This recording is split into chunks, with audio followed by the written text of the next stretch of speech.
Et alors j'ai appris aujourd'hui que c'était un générique à l'américaine qui dure 7 minutes.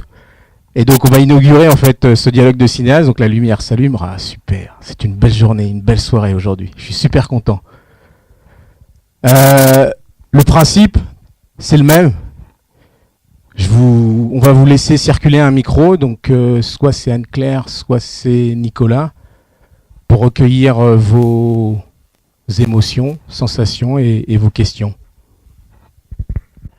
C'est la première fois des dialogues de cinéastes qu'on a une avant-première, je crois, Nicolas. C'est la première fois aussi qu'on a le producteur. Et c'est la première fois, pour moi, surtout, que le silence est aussi long. Pourquoi c'est pas étonnant? Après, un film comme ça, je veux dire, c'est pas, alors, c'est pas commun. Voilà, c'est pas quelque chose qu'on voit tout le temps. Hein, c'est pas une histoire d'amour, des trucs. Non, mais voilà, je veux dire, c'est pas un truc qui a été déjà fait. Et je trouve que ça brasse pas mal. Enfin, voilà, c'est ça en fait. On sait pas trop quoi dire parce que personnellement, j'ai été très impressionné par le film. Il m'a pas, ça m'a pas laissé de marbre quoi. Ça a pris les tripes en fait. Oui, moi aussi j'en veux. C'est ça. J'aurais pris un 4 heures, je l'aurais revomi quoi. Mais Ouais, le kebab là, ça va remonter, mais. et donc, je suis très content que ça ait eu cet effet-là sur moi. Enfin, je veux dire, voilà, je trouve que c'est une bonne chose. Je sais pas comment dire en fait du tout, mais. Moi je suis très contente aussi parce que c'était mon but. Bah, Alors voilà, je donc suis pas trop plantée, ça c'est va. réussi. Ce sera plutôt pour la production. Une fois que vous avez terminé de lire ce scénario, vous avez pas un peu peur ou c'est quoi votre première impression quand vous voyez ça? C'est le premier long métrage et c'est un scénario qui envoie autant. Alors le scénario, c'est le fruit d'un long travail que Julia a mené, mais pendant lequel on collaborait déjà en fait. Donc c'est pas comme si j'avais découvert d'un coup d'un seul.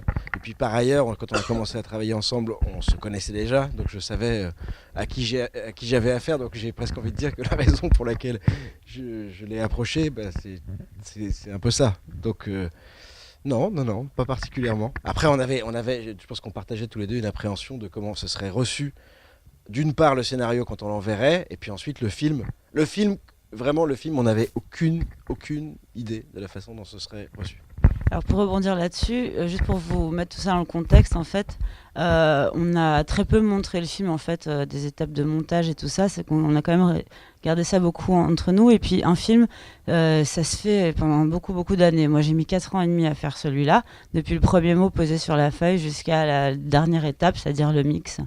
Et c'est pendant ces 4 ans et demi, on passe son temps à douter et on passe son temps à se demander s'il y aurait une personne sur cette planète qui comprendrait en fait mon geste et avec qui je pourrais établir un dialogue. Donc voilà, donc c'est surtout ça qui pèse beaucoup. Jean a été effectivement extrêmement présent pendant l'écriture du scénario puisque j'écris toute seule, donc c'était mon allié en fait, c'était la seule personne qui lisait ce que j'écrivais. Et donc voilà, donc ça a été beaucoup de doutes permanents.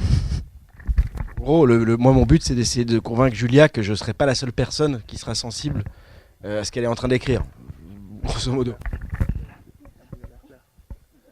Madame, Oui, monsieur. quand on vous voit dans la rue, on dirait genre vous êtes souriante. Pour moi, quand je vous vois dans la rue, pour moi vous allez faire un beau film avec votre beau visage. En plus, vous êtes très mignonne. Ça veut dire que c'est choquant de vous que vous faites un film comme ça en fait. Bah, je pense que la leçon qu'on peut tirer de mon film, c'est que on a tout à bénéficier de ne pas être là où les autres nous attendent. Donc c'est un compliment ce que tu me dis. Ouais, bonsoir. Tu me parles? Ah, C'est là. coucou. Ouais. Moi, en fait, je trouve on parlait au début, il parlait en fait de l'évolution qu'il peut y avoir entre le premier court métrage et puis le long métrage. Il y a un truc qui me questionne, c'est voilà, il y a ce côté transformation, enfin le premier qu'on voit qui est vraiment lié peut-être au passage de l'adolescence et transformation.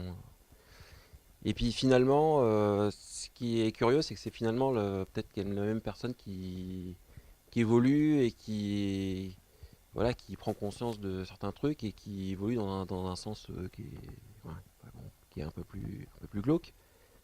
Mais moi, ce qui me questionne, c'est pourquoi c'est de l'aspect féminin en fait qui porte ce truc-là.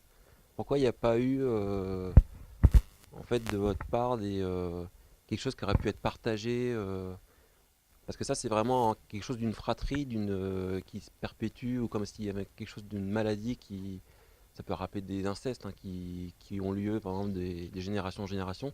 Quelque chose qui se perpétue, mais c'est que des filles. Ça, je sais pas, ça me questionne un peu. Mais- Alors, l'idée de la filiation à travers dans le film, en fait, c'était, disons, une idée que j'avais de très tôt, et quel que soit en fait mon personnage principal, d'une certaine manière. Je pense que quand moi, je décide à la fin. C'est la dernière scène, d'invoquer en fait ce truc-là qui est en fait une sorte d'élargissement du champ d'une certaine manière, et donc qui est une information nouvelle pour le spectateur. Tout simplement, je cherche à ce que cette information-là soit la plus claire possible. Parce que si tout à coup ça avait été par le père et des trucs comme ça, je pense que ça aurait été un peu flou, un peu confus. Je trouvais ça plus clair, vu que c'était la fin du film, d'arriver et de dire voilà, c'est comme ça sur toute cette fratrie-là. Et pour ce qui est du sexe de mon personnage, donc, vu que c'est une fille, forcément, dans ce souci de clarté-là, à la fin, ça ne pouvait toucher que les femmes de cette famille.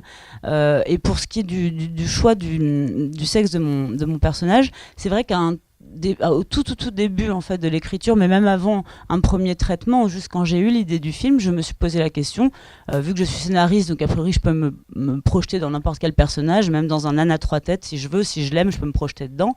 Donc je me suis demandé, est-ce que ça peut être l'histoire d'un garçon qui se découvre en devenant cannibale.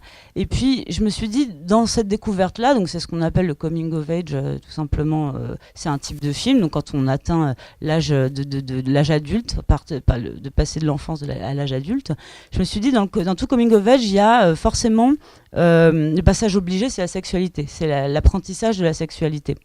Et là, c'est là où ça m'a fait tilter. Je me suis dit que en fait, j'avais plus à défendre dans le portrait d'une sexualité naissante chez une jeune femme que chez un jeune homme.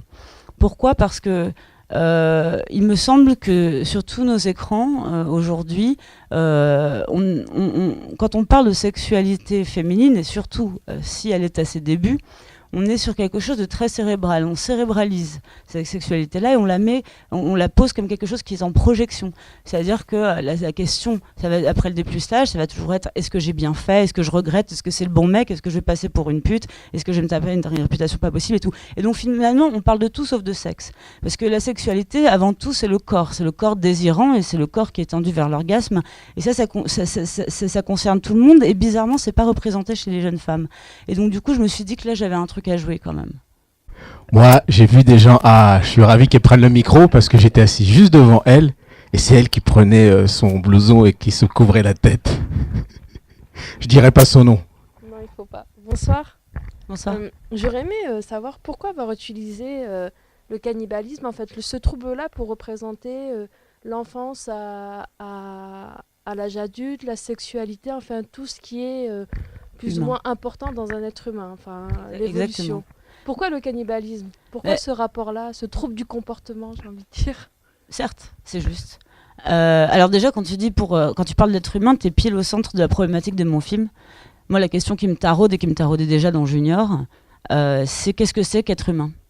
Et qu'est-ce que c'est que l'être humain ?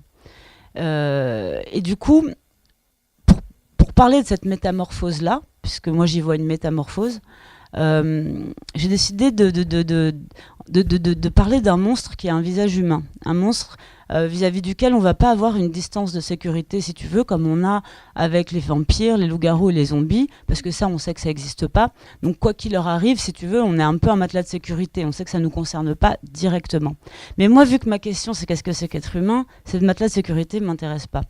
Et du coup, c'est vrai que pour moi, il était très important dès le début du film, et ça Jean pourra vous le dire, de mettre en fait les spectateurs dans les pompes de quelqu'un qui devient cannibale plutôt que de le regarder de l'extérieur. Pourquoi ? Parce que on a très régulièrement tendance à les qualifier d'inhumains, justement, ou de monstres. Mais pourquoi ? puis ces gens-là font partie de l'humanité, comme tu viens de le dire, tu as tout à fait raison.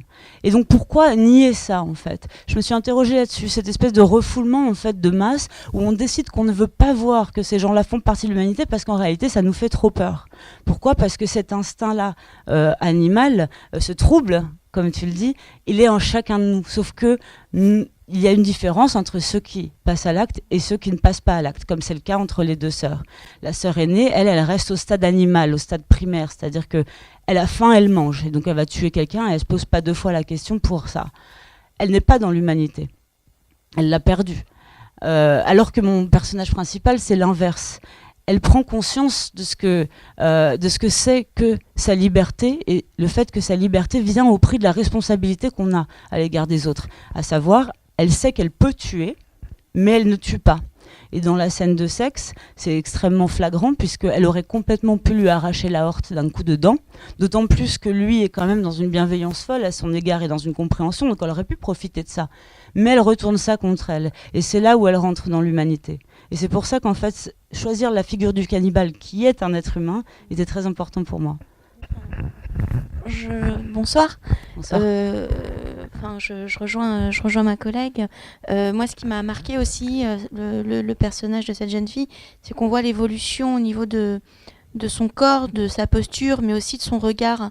Moi, son regard m'a presque fait peur à la fin parce que il est beaucoup plus... on a l'impression qu'il est beaucoup plus aiguisé, affûté, et elle est prête à l'attaque, en fait. J'ai l'impression de voir... une féline, mais un zombie. N'aie pas peur. Non, pas un surtout zombie. pas, Moi, j'ai Surtout pas. j'ai pas vu de zombie. J'ai vu, en tout cas, j'ai vu un félin, quelqu'un qui est prêt à l'attaque, mais qui effectivement n'ose pas dans la scène où elle a son premier rapport. Effectivement, on sent bien qu'elle a envie, mais elle passe pas à l'acte.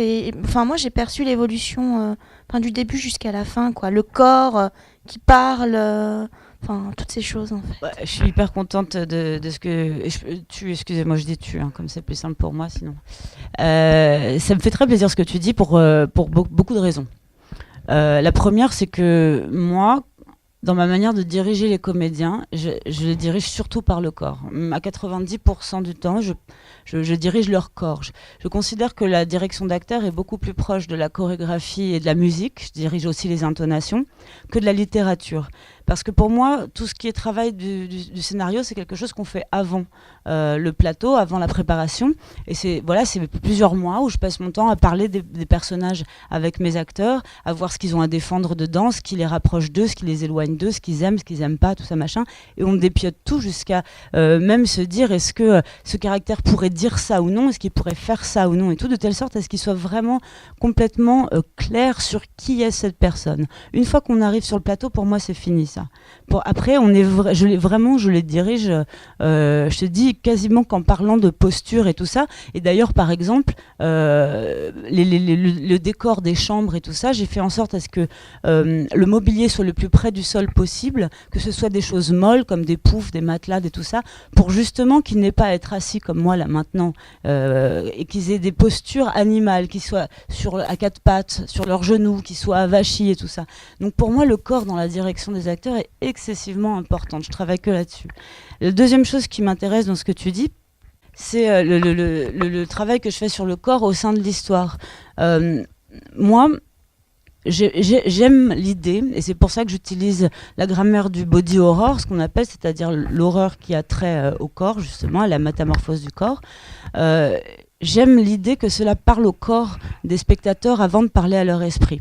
Par exemple, si vous vous tortillez devant une scène parce que vous êtes mal à l'aise, ou si vous rigolez nerveusement, si vous regardez ailleurs et tout ça, c'est une réaction qui vous est propre. C'est-à-dire que ce ne sera pas la même que celle du voisin, forcément. Il y a quelqu'un qui peut se barrer les yeux alors que quelqu'un d'autre va rigoler. Ces trucs-là font qu'on s'interroge a posteriori sur soi, de se dire pourquoi est-ce que moi, face à cette image-là, j'ai réagi de cette manière-là, pourquoi cette image m'a marqué. Donc ça, c'est quelque chose qui pour moi est déjà ce que j'aime en tant que spectatrice et ce que j'essaye de retranscrire dans mon film. La troisième chose par rapport au corps, parce que tu as vraiment touché à un sujet, excuse-moi, mais qui est vraiment pile au milieu, c'est l'histoire de la trivialité du corps. vous noterez que là, dans le film, on n'a pas de corps poudré, on n'a pas de corps glamour, on n'a pas de machine à fumer, tout n'est pas très joli. En fait, c'est plutôt moche et souvent on sent la sueur, quoi. En tout cas, ça a été mon but, l'idée qu'on sente la sueur et qu'on voit les cernes, qu'on voit les pores et tout ça. Et pour moi, c'est important. Pourquoi ? Parce que je pense qu'à travers la trivialité des corps, on peut tendre à une forme d'égalité chez les spectateurs. Parce que, en fait, quand on voit une scène comme la scène d'épilation, qui a priori est une scène qui est un archétype d'une scène qui pourrait être féminine, eh bien, il n'y a pas besoin d'avoir vécu une scène d'épilation dans sa vie pour comprendre que des poils qui tirent sur de la peau, ça fait mal, ça fait très mal. Et que de la cire chaude sur de la peau, ça fait très mal aussi. Et là, tout à coup, on sort cette scène qui pourrait être une scène de niche, qui pourrait ne concerner que les femmes de la salle, pour créer un sentiment général de malaise. Et ça, moi, ça m'intéresse beaucoup, parce que au bout d'un moment, voilà, c'est une forme d'universalité. Et c'est ça que j'essaie de travailler. Tu as bondi quand j'ai dit zombie. Oui, parce que j'insistais sur le fait que c'était pas surnaturel, justement, que ça fait tout l'intérêt du truc. Mais juste pour te rejoindre encore, en fait, et c'est intéressant ce que tu dis sur la direction d'acteur, t'as une formation de scénariste, en fait, à la Féministe. Ouais. D'accord. Et en tout cas, les comédiens sont bien dirigés. Moi, j'ai pensé zombie par moment, et je te pose la question, en vérité, pour savoir s'il y a certaines séquences, pour les diriger, notamment pour les scènes de foule, tu leur donnais éventuellement ces indications-là. Parce que je pense par exemple à la première séquence, enfin une des séquences où elle se fait bisuter, où il rampe un peu, tu vois, dans un espèce de tunnel, avant donc d'arriver dans la grande salle. Je pense aussi à l'autre séquence après les coups de sirène, où tu as tous les personnages qui sont, vous savez, dans leur couverture ou dans leur duvet et qui marchent un peu. Enfin, je te dis, ton film, il résonne en fait avec cette époque, parce que voilà, dans la salle, tu as une génération de jeunes qui regardent pas mal de séries. Et donc voilà, c'est pour ça que assez intuitivement, j'ai pensé zombie. Est-ce que c'est un élément que tu as pris, toi, pour diriger éventuellement les comédiens ? Le truc, tu vois juste, mais je vais revenir juste un peu à la source de ça. C'est vrai que je disais, je m'étais opposée à ce que tu disais, parce que c'est vrai que pour moi, la figure du cannibale, justement, l'intérêt, c'est qu'elle est humaine. Mais bon, là, je vois que tu déplaces le propos sur la direction d'acteur, et tu as tout à fait raison. En fait, moi, je suis une dingue de films d'horreur. J'en regarde depuis que je suis toute petite. Et c'est vrai que j'aime beaucoup les films d'horreur en tant que réalisatrice, parce que les films d'horreur, c'est plein de codes. Et qu'il y a plein de sous-genres de l'horreur. Le cannibalisme en est un, le zombie, le fantôme, enfin, vous les connaissez tous. Ça, il y a plein de sous-genres. Donc, il y a plein de codes avec lesquels on peut se marrer. Et il y a plein de codes, surtout, qu'on peut transgresser. Et c'est ça qui m'intéresse surtout.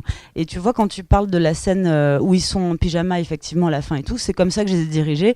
J'appelle ça l'armée des morts, moi, cette scène-là. En tout cas, c'est l'image que je leur ai donnée.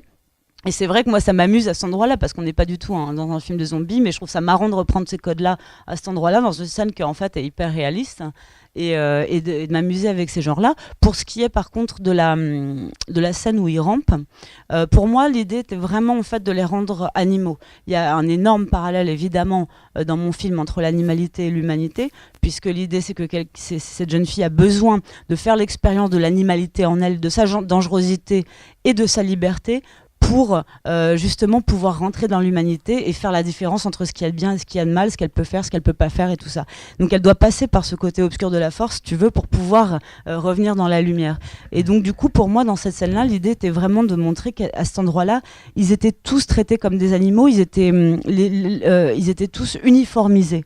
Ce que fait le bizutage, évidemment, c'est quelque chose qui va justement nier l'individu. Donc c'est ce que j'essaie de faire à ce moment-là. J'en profite, puisqu'il n'y a pas de réaction dans la salle. Ça marche bien. Quand tu parles, tu vois, du côté réaliste, ou que tu donnes, toi, une autre ambiance qui pourrait appartenir à un genre, ça marche bien.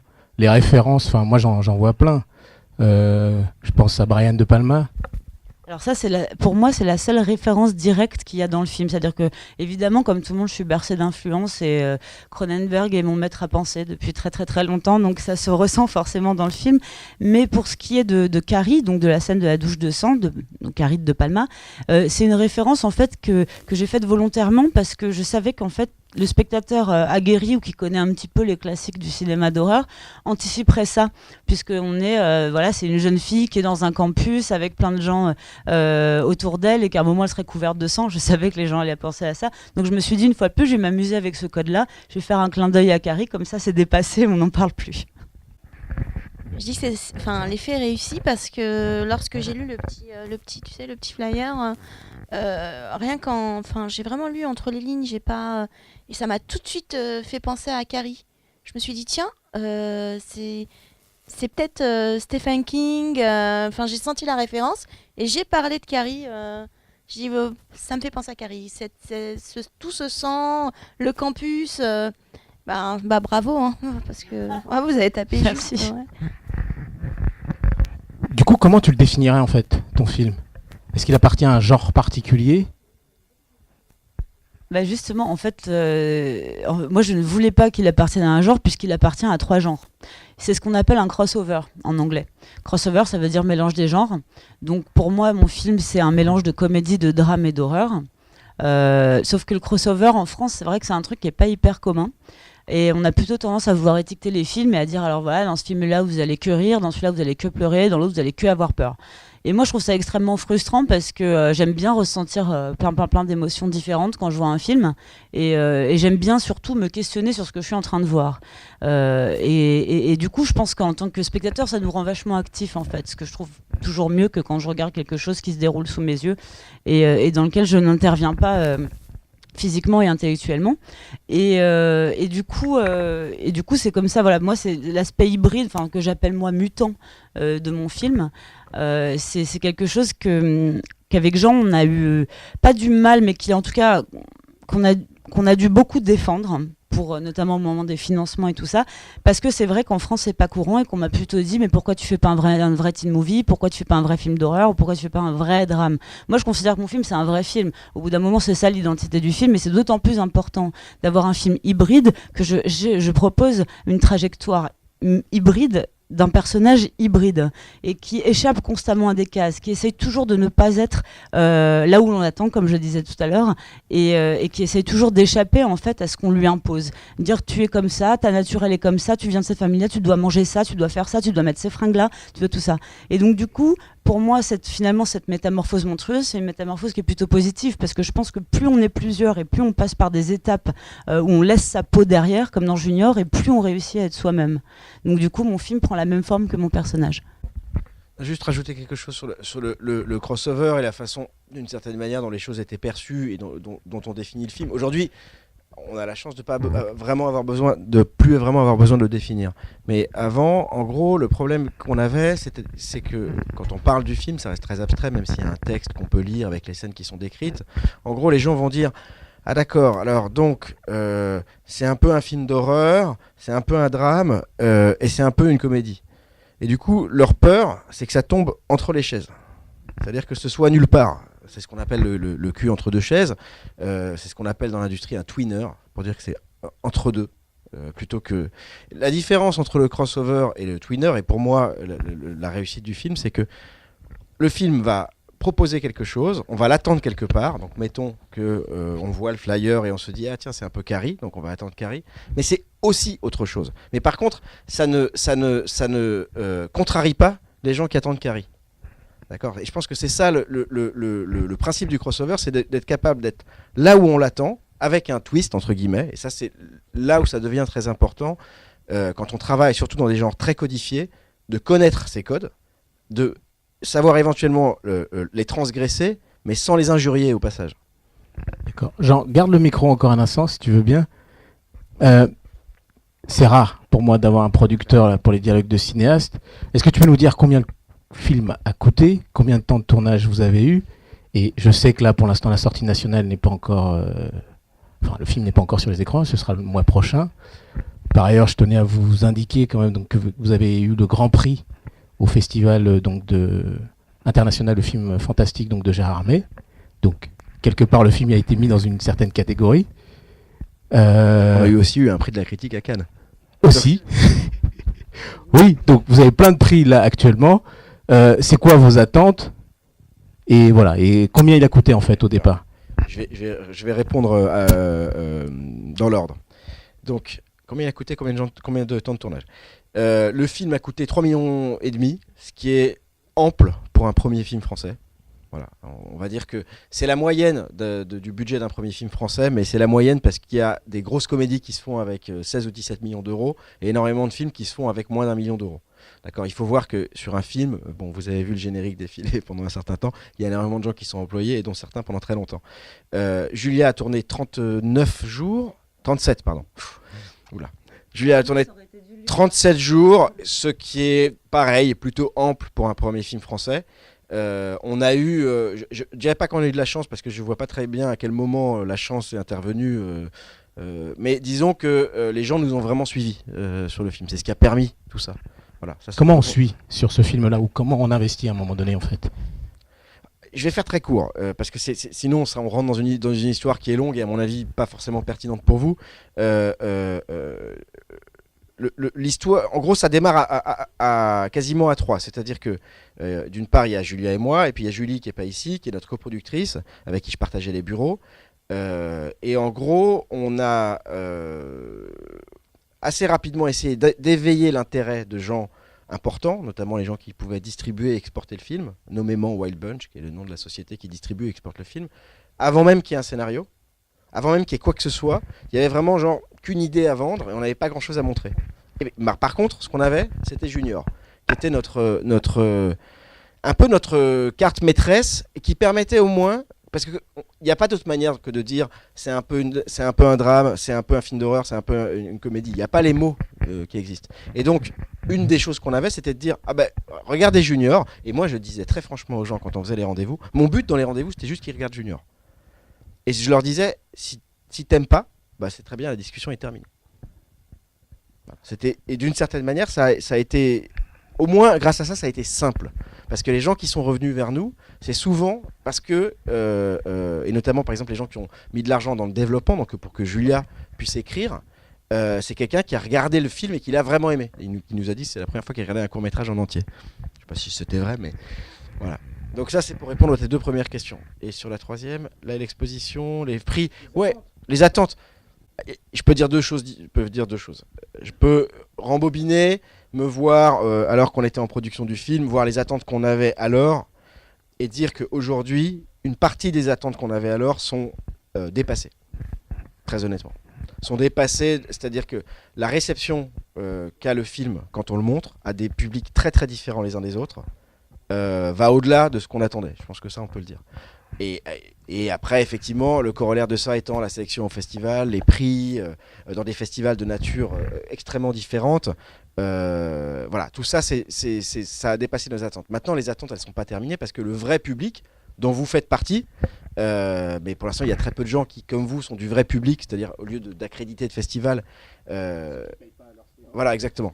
Des professionnels qui vont en festival ou des journalistes. Le vrai public, lui, n'a pas encore été convoqué à voir le film. Donc il le sera que le mois prochain. Nos attentes, je ne sais pas si tu attends des chiffres ou des... Nos attentes, c'est déjà qu'il soit bien programmé dans des cinémas différents et qu'il puisse aller toucher des gens très différents. Voilà. Non, tu as bien répondu, Jean. On n'est pas en interrogation. Je profitais de la présence d'un producteur. Je vais revenir sur une début de discussion qu'on avait ensemble, Julia, à l'extérieur tout à l'heure, où tu citais Hitchcock en fait. Et la manière, en tout cas moi, dont j'ai vu le film la première fois et la manière où je l'ai ressenti encore là, en le revoyant une seconde fois dans le public, c'est que tu prends les gens en fait. Et donc du coup, est-ce que tu pourrais me raconter ou me dire, toi, en tout cas, à partir donc de certaines séquences du film, comment à un moment donné, en fait, tu arrives à prendre au collet, comme le disait Hitchcock, en fait, les spectateurs? Il y a plusieurs choses. Le premier truc, c'est que Hitchcock il disait qu'il n'y a pas de suspense sans rire. Je suis très d'accord avec ça. Et je dirais qu'en fait, en général, il n'y a pas de genre sans rire. Il n'y a pas d'irruption du genre dans un film sans rire. Je trouve que le rire, c'est un outil formidable qui marche très bien avec le genre parce que c'est un outil qui nous met en confiance et c'est aussi un outil qui nous fait souffler un peu. Et donc du coup, par exemple, si vous avez une scène comique qui vient après une scène qui est dure à regarder ou qui est dramatique, ça va vous faire un sentiment de soulagement. Si vous mettez cette scène-là avant, au contraire, vous mettez votre public en confiance en se disant « Ah, c'est tranquille, c'est bon, je peux me relaxer ». Et après, bam, vous pouvez aller les choper et faire la surprise. Et là, l'adrénaline remonte. Donc déjà, c'est le premier truc. Moi, j'insiste énormément, enfin, j'insiste sur moi-même pour constamment mettre quand même de l'humour dans un film pour cette raison-là. La deuxième raison, c'est aussi parce que je pense qu'un personnage qui nous fait rire dès le début d'un film, eh ben, on garde notre empathie pour lui ou elle jusqu'à la fin. Moi, n'importe qui me fait rire au début d'un film, je suis à peu près sûre que quoi qu'il ou elle fasse, je vais rester avec cette personne parce que c'est une connivence qui n'a pas de prix, ça, en fait. Et donc, du coup, ça, c'était très important. Et la deuxième chose, pour continuer sur l'empathie et venir sur le truc de prendre au trip, je pense que l'empathie a une importance cruciale dans la mesure où, c'est simple, s'il n'y a pas d'empathie pour mon personnage au milieu du film, tout le monde se barre de la salle en disant mais c'est quoi cette folle, n'importe quoi, rien à foutre, et on se casse. Et ça, je le comprendrais tout à fait. Mais le truc, c'est que du coup, moi, mon challenge scénaristique premier, c'était justement de créer cette empathie dès le départ pour que quand ça arrive, non seulement on se casse pas, mais en plus on ressent ce qu'elle ressent, on a mal pour elle, on est mal pour elle, on est mal dans cette situation avec elle. Et ça, c'était pas donné, évidemment, vu le choix de la métamorphose monstrueuse que j'ai choisie. Et donc, du coup, pour ça, j'ai créé le contexte du bizutage. Le bizutage, donc vous l'avez vu, hein, c'est une sorte d'organisation de plein de personnes qui décident des règles, des nouvelles règles, voilà, qu'il y a à suivre, qui sont tout le temps absurdes, vaines, humiliantes, et tout ça fait dans une certaine forme de violence. Et donc du coup, je savais qu'en créant en fait ce contexte-là, instinctivement, tous les gens de la salle allaient se rebeller contre ce système-là, parce que c'est un système qui n'a pas lieu d'être. Et du coup, je savais que d'emblée, il serait du côté de mon personnage principal, tout simplement. Et que du coup, une fois de plus, on créait ce cordon ombilical entre nous et elle. Voilà. On parle là de manière assez technique. Hein. Par moment, j'essaierai d'être précis. Ah oui, Mel, tu me permets juste cette question-là avant, qui est très importante pour moi. C'est aussi l'utilisation de la caméra, en fait. J'aime beaucoup la scène, en fait, quand elle est sous les draps, sous la couverture, sous la couette. Ça n'a rien à voir, mais pour moi, actuellement, sur les films que j'ai vus, ça m'a fait évoquer, en fait, Andrea Arnold dans Fish Tank. Il y a une séquence comme ça avec Michael Fassbender, en fait, quand il se rapproche donc, de la jeune adolescente. Et la manière, en fait, où tu as positionné la caméra, ça m'a fait... je me suis dit, en fait, voilà, il y a une manière habile et subtile de ta part, en fait, donc de faire le découpage technique. Est-ce que tu l'as pensé avant, ou est-ce que le découpage technique, tu le fais sur place, sur le plateau? Voilà, jamais de la vie, ce sera un cauchemar pour moi. Non, moi je suis une ayatollah du découpage. Hein. Je découpe tout en avance. Si je dois arriver chaque jour sur mon plateau avec la liste des plans que j'ai créés, en sachant exactement où je vais, parce que je pense que, déjà parce que le film était quand même trop lourd, si tu veux, pour débarquer et dire où est-ce que je mets ma caméra, alors qu'il y a des plans séquences, qu'il y a des animaux vivants qui sont énormes, qu'il y a des effets spéciaux, qu'il y a 300 figurants parfois. Enfin, c'est impossible de débarquer et de dire où est-ce que je mets ma caméra. Enfin, moi, je en serais incapable en tout cas. Et en plus, c'est vrai que moi, je crois très fort que quand on a une épine dorsale, c'est là qu'on peut improviser. C'est là justement, en fait, quand on sait ce qu'on veut dire dans ce plan-là, et ça, moi, c'est en faisant mon découpage que je comprends qu'est-ce que je veux dire en mettant ma caméra là plutôt que là, et ça, comment est-ce que je vais raconter cette scène. Une fois que je suis sûre de ça, que j'ai ma conviction, et je peux arriver sur le plateau et dire ah oui, qu'est-ce que j'avais prévu ça. Ah oui, mais peut-être que j'ai une meilleure idée. Et c'est comme ça qu'on va toujours plus loin, en fait. Moi, je suis quelqu'un j'ai une formation très classique. En plus, j'ai fait de la danse classique, du piano classique et tout ça. Donc, je crois beaucoup aux gammes, mais je crois beaucoup qu'il faut une technique pour pouvoir justement après être libre de faire ce qu'on veut.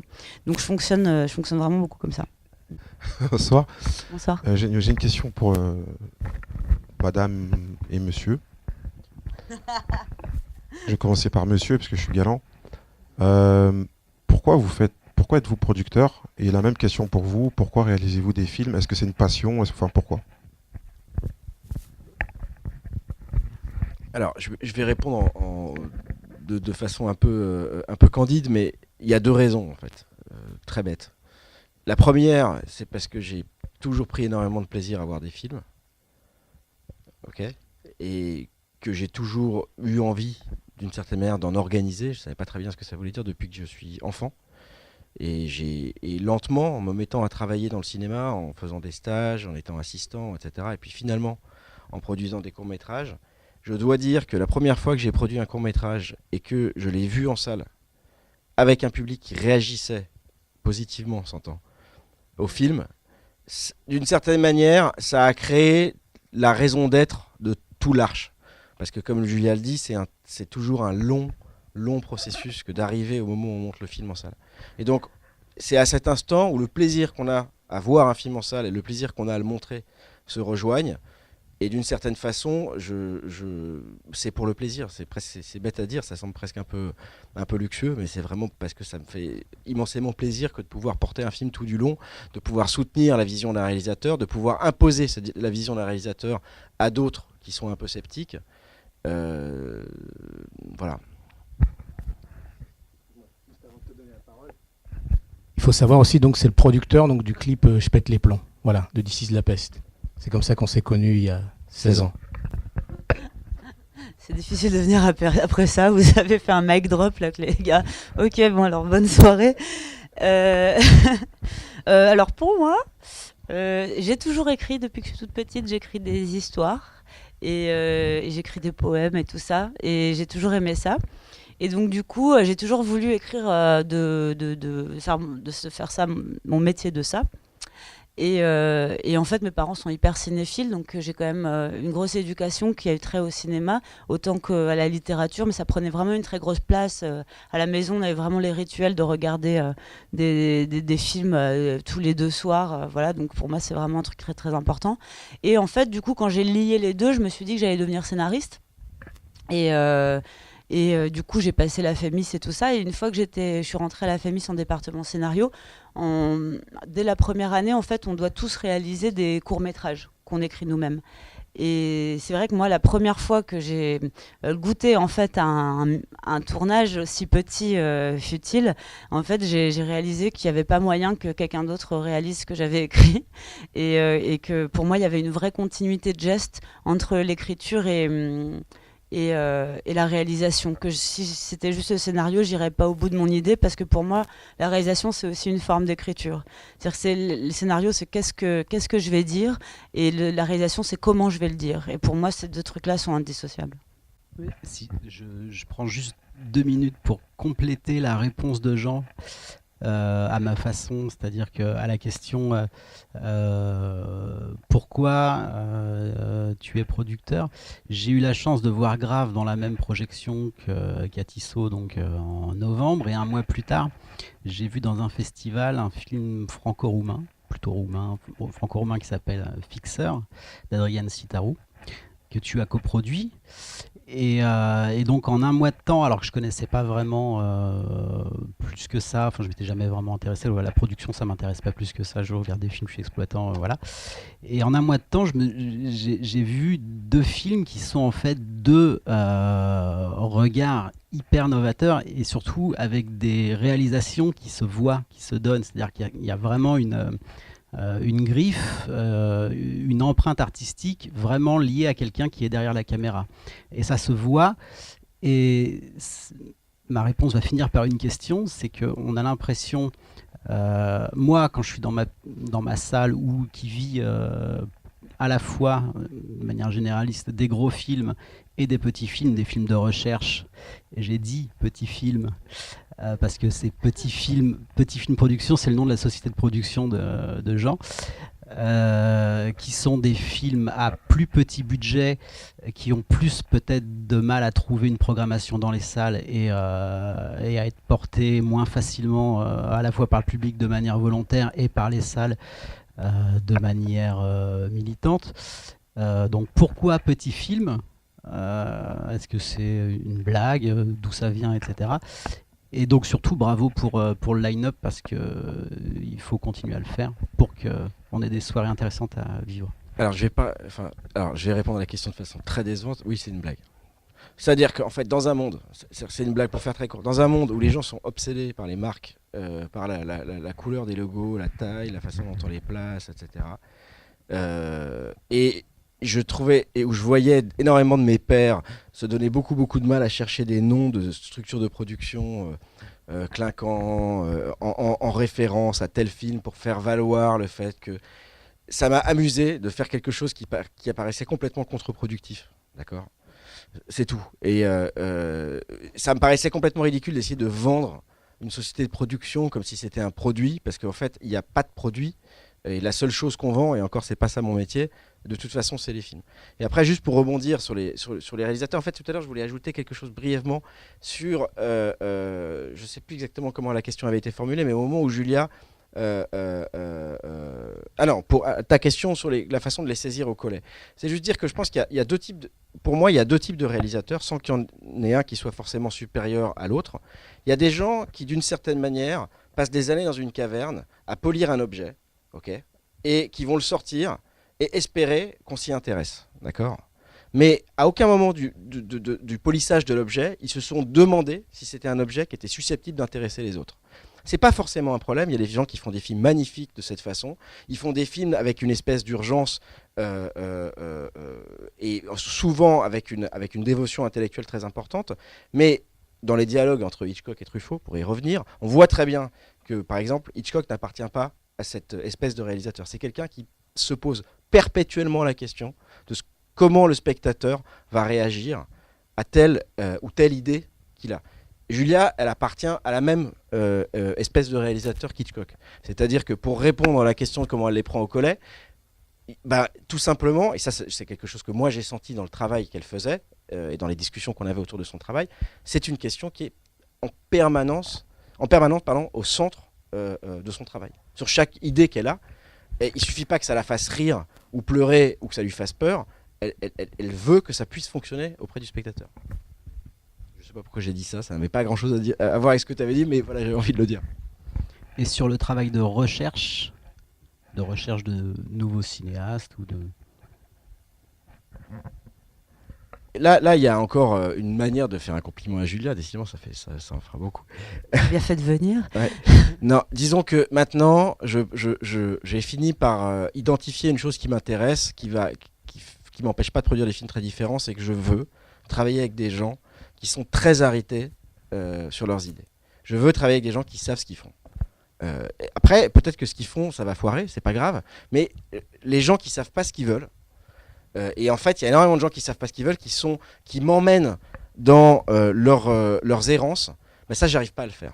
Et c'est vrai que moi, j'ai des goûts très éclectiques et je vois pas pourquoi le type de film que je produis répondrait pas à cet éclectisme. Mais en revanche, le point commun, et après sur la façon de les chercher, maintenant j'entre dans une phase nouvelle de ma vie de producteur, qui est celle où plutôt que d'ouvrir ma boîte mail et d'espérer que je vais voir un projet miracle, je peux aller voir des gens dont j'aime le travail et leur dire, voilà, j'aime ton travail, est-ce que ça te dirait de travailler sur telle ou telle chose. J'aime bien en général avoir une envie et la faire partager à quelqu'un. Voilà.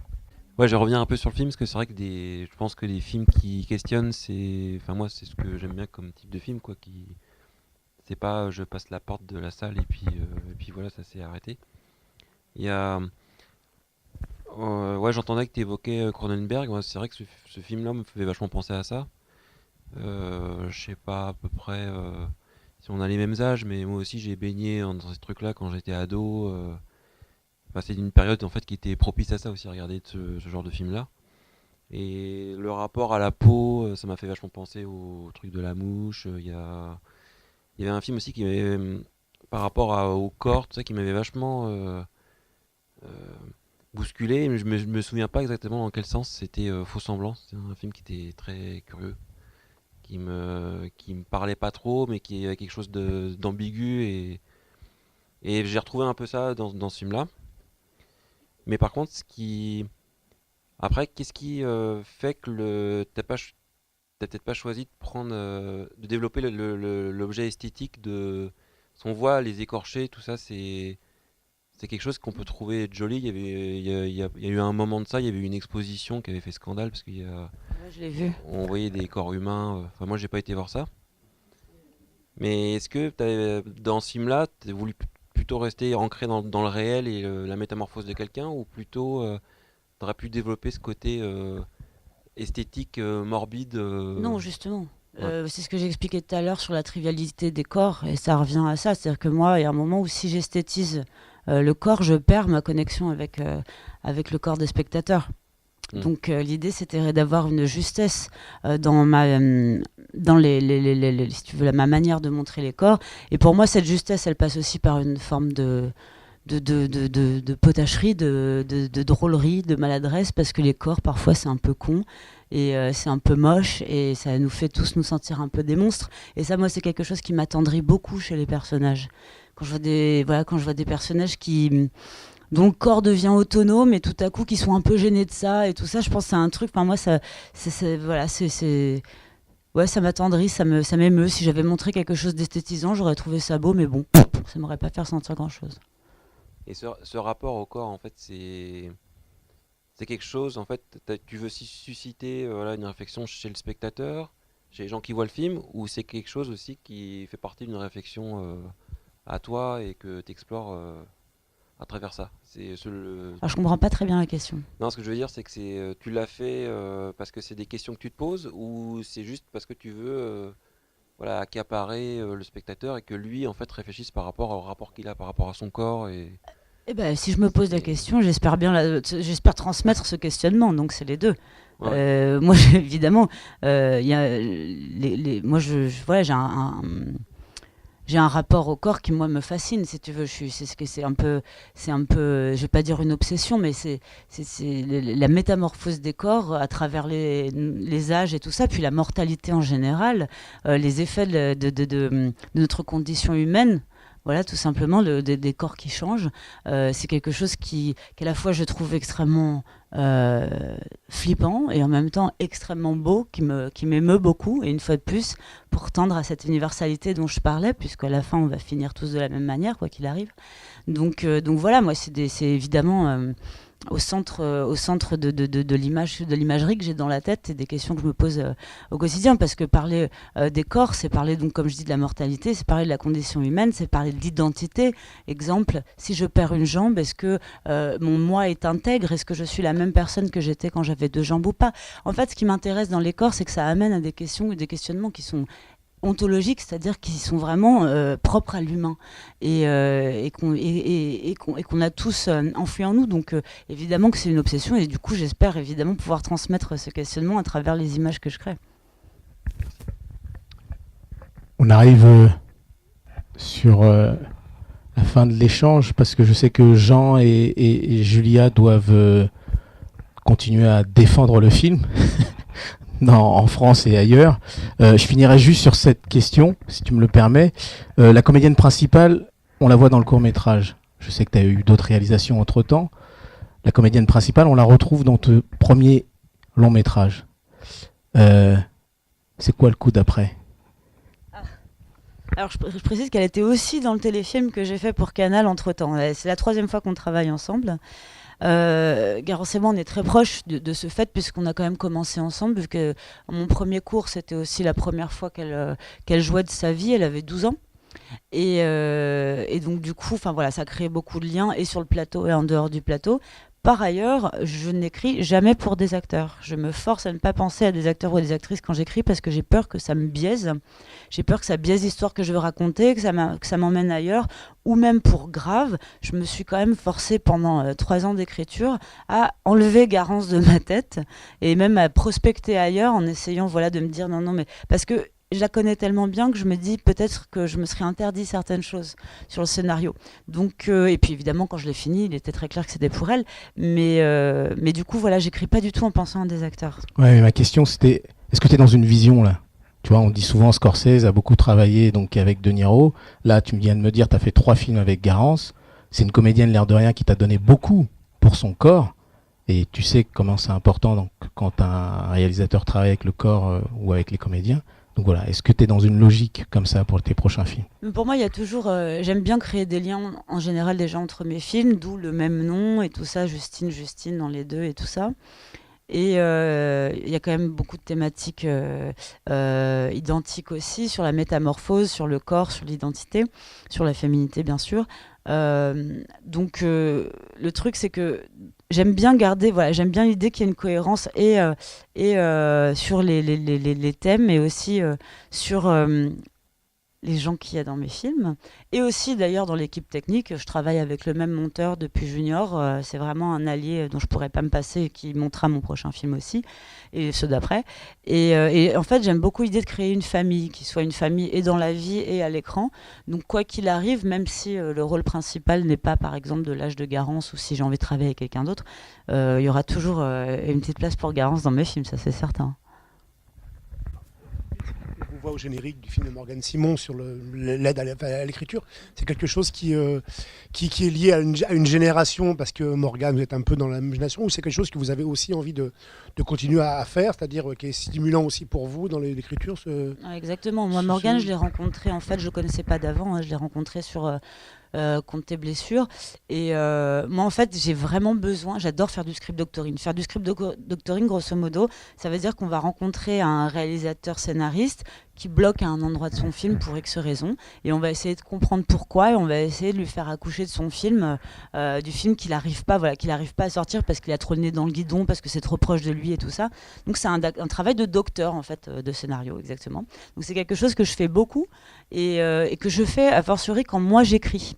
Parce qu'en fait, ça me fait vachement de bien de me focaliser, j'ai envie de dire, sur les problèmes des autres pour me rendre compte de problèmes que moi j'ai. Ça m'ouvre les yeux, en fait, par rapport à mes propres erreurs. Donc je trouve que c'est un travail extrêmement salutaire. Donc je vais continuer à le faire volontiers. Eh bien, merci Jean, merci Julia.